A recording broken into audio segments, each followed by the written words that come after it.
जय हिंद बच्चों।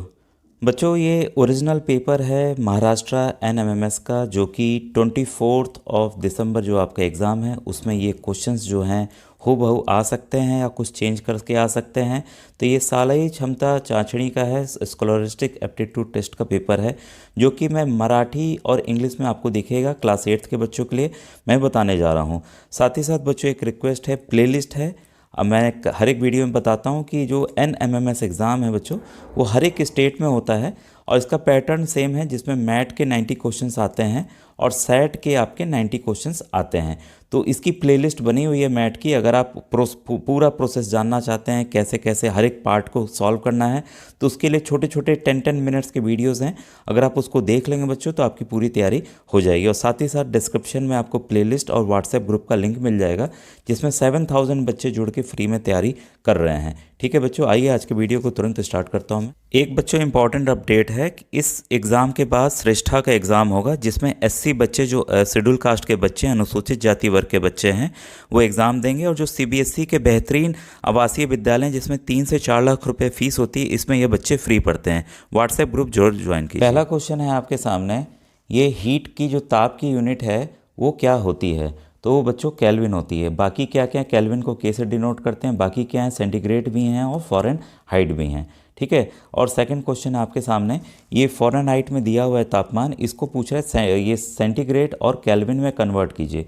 तो बच्चों इसका एक फॉर्मूला है, उसको आप ज़रूर याद रखिएगा, C/5 = F-32/9। ठीक है। तो यहाँ में क्या करना है, 104 यहाँ पर पुट कर देना है फ़ारेनहाइट की जगह, माइनस करके सेंटीग्रेड आपका निकल जाएगा। केल्विन के लिए बच्चों आपको बस 273 जो भी आएगा इसका, उसमें 273 आप प्लस कर देंगे तो आपका ऑप्शन नंबर 3 बच्चों ये आ जाएगा। ठीक है। इस वाले प्रश्न में बच्चों हमें बताना है कि ये कौन सी गलत जोड़ी पहचानी है। ठीक है। तो इसमें देखिए पहला सही है, दूसरा सही है, चौथा सही है।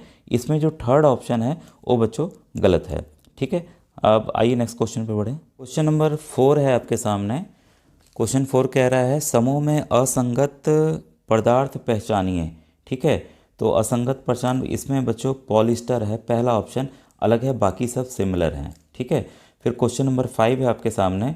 क्वेश्चन 5 कह रहा है, ठोस पदार्थ पर किसी पदार्थ का दाब किस बात पर निर्भर करता है। ठीक है। तो ये बच्चों दाब, ये जो आप ये प्रेशर होता है फोर्स अपॉन एरिया।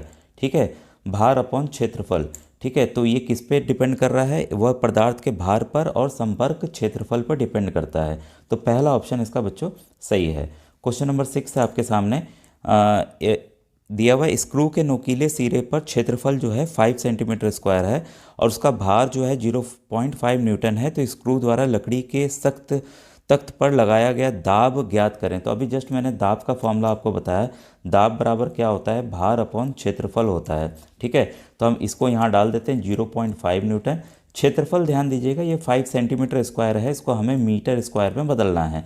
तो जैसा आप जानते हैं 1 centimetre is equal to 100 metre, ये 1 metre is equal to 100 centimetre होता है। ठीक है। तो इसमें हम क्या करना है कि इसको कन्वर्ट करेंगे मीटर में, तो हमें क्या करना होगा, 100 से 2 बार डिवाइड करना पड़ेगा। ठीक है। तो जो हम डिवाइड 100 से नीचे करेंगे वो ऊपर चला जाएगा बच्चों, 100 × 100। ठीक है। तो पॉइंट हटा देते हैं, एक जीरो काट देते हैं, 5 × 5, 5 × 5 बचा क्या, 1 और 3 जीरो, यानी कि 1000 बचा। 1000 को कैसे लिख सकते हैं, 10⁻³ न्यूटन। तो इसलिए बच्चों इसका देखिए पहला ऑप्शन सही है। ठीक है। फिर क्वेश्चन नंबर 7 है आपके सामने। क्वेश्चन 7 है, जो लेड अम्ल विद्युत सेल में दोनों विद्युत में विभवांतर जितना होता है, तो ये बच्चों 2 वोल्ट जितना इनका पोटेंशियल डिफरेंस होता है। ठीक है। तो काफ़ी इंपॉर्टेंट क्वेश्चन है ये। फिर क्वेश्चन नंबर 8 है आपके सामने। कोई निम्नलिखित में से ठोस पदार्थ के बारे में कौन सा विधान सत्य है, कौन सा ट्रू है। ठीक है। तो इसमें बच्चों जो दूसरा ऑप्शन है वो सही है, ठराविक आयतन, ठराविक आकार और नगण्य संपीड्यता, कंप्रेसिबिलिटी एकदम जीरो होगी बच्चों। ठीक है। तो ये क्वेश्चन नंबर 8 था, इसका इंग्लिश वर्जन आप यहाँ से देख सकते हैं, स्क्रॉल कर लिया मैंने। अब आइए क्वेश्चन नंबर 9 देखें। तो इस फिगर को आप ज़रूर देखेंगे, इस फिगर के बिना ये क्वेश्चन बच्चों हम लोग सॉल्व नहीं कर पाएंगे। ठीक है। तो क्वेश्चन नंबर 9 है। 9 में देखिए जो ऑप्शंस दिए हुए हैं, ये हमें बताना है कि कौन सा पहले आएगा, इसके बाद कौन सा आएगा, इसके बाद कौन सा आएगा। ठीक है। तो आप इसको पढ़ लीजिए। इसमें सबसे पहला ये आएगा, उसके बाद ये, उसके बाद ये, उसके बाद ये, ठीक है, BADC।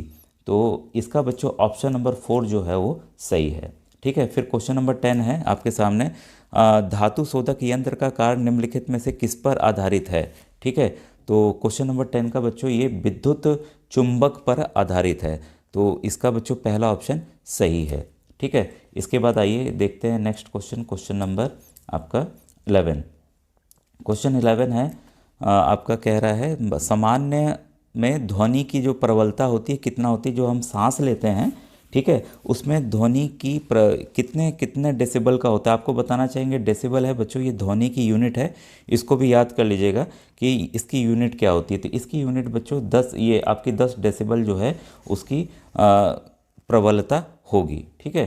क्वेश्चन नंबर 12 है रुदरफोर्ड का नाभिकीय प्रतिकृति मुजक निम्न में से कौन से कणों की बौछार सोने की अत्यधिक पतली पन्नी पर की जाती है। तो किसका बौछार इसने किया था रदरफोर्ड ने। तो ये बच्चों यहाँ पर ये ऑप्शन जो है ये गलत है उसमें, क्योंकि एक्सरेज का इसने किया था, ठीक है। तो ये कैंसिल आउट हो गया क्वेश्चन, क्योंकि मैं बताऊँ कि ये ओरिजिनल पेपर है, ठीक है। क्वेश्चन नंबर 13 है इसमें पोटासियम तत्व का इलेक्ट्रॉनिक जो शरीरपण जो है पहचानना है कि कौन सा कर रहा है पोटेशियम का, ठीक है। तो पोटेशियम का बच्चों ये सेकंड वाला कर रहा है। पोटेशियम में देखिए अंदर के 2 हो गए, फिर ये हो गए, फिर इसके बाद है आउटर में केवल पोटेशियम में 1 रहता है बच्चों, ठीक है। तो इस हिसाब से ये ऑप्शन नंबर 2 जो है सही है, ठीक है। इसके बाद है आपका क्वेश्चन नंबर 14।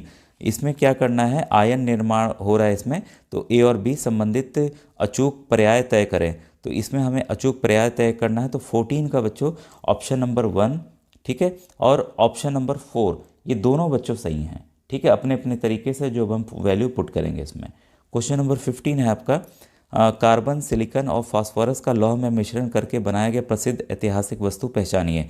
तो ये बच्चों काफ़ी इंपॉर्टेंट क्वेश्चन है। कुतुब मीनार को इसी से बनाया क्योंकि लोहे से ही वो बच्चों बना है, ठीक है। फिर आइए क्वेश्चन नंबर 16 देखें।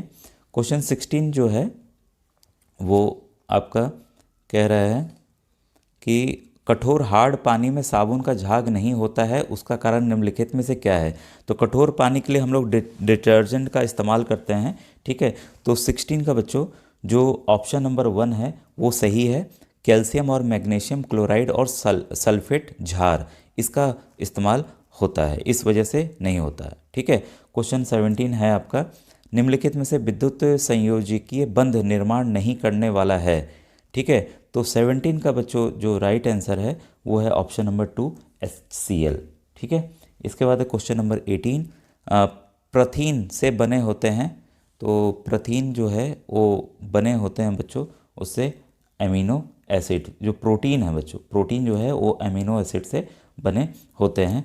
क्वेश्चन नंबर 19 है अम्ल विरोधक औषधियों में डैश रसायन होता है।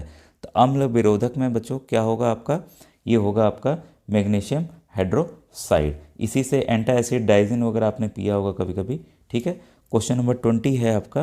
क्वेश्चन नंबर 20 कह रहा है निम्नलिखित में से उत्क्रमणीय परिवर्तन पहचानिए, ठीक है।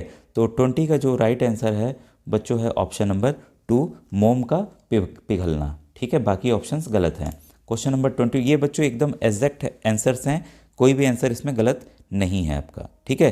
कैंसर के उपचार के लिए डैश औषधि वनस्पति का उपयोग होता है। तो 21 का बच्चों ऑप्शन नंबर 4 जो है सही है, सदाबहार। क्वेश्चन नंबर 22 है तांबे की अंगूठी का क्षरण होकर उसके ऊपर हरे रंग की परत तैयार होती है, उसका कारण डैश वायु है। तो 22 का बच्चों सही आंसर है ऑप्शन नंबर 3 कार्बन डाइऑक्साइड। बच्चों अगर वीडियो अच्छा लगा ज़रूर बताइए, आगे के ढेर सारे क्वेश्चंस हैं उसको भी मैं आपको करा दूंगा। Thank you very much.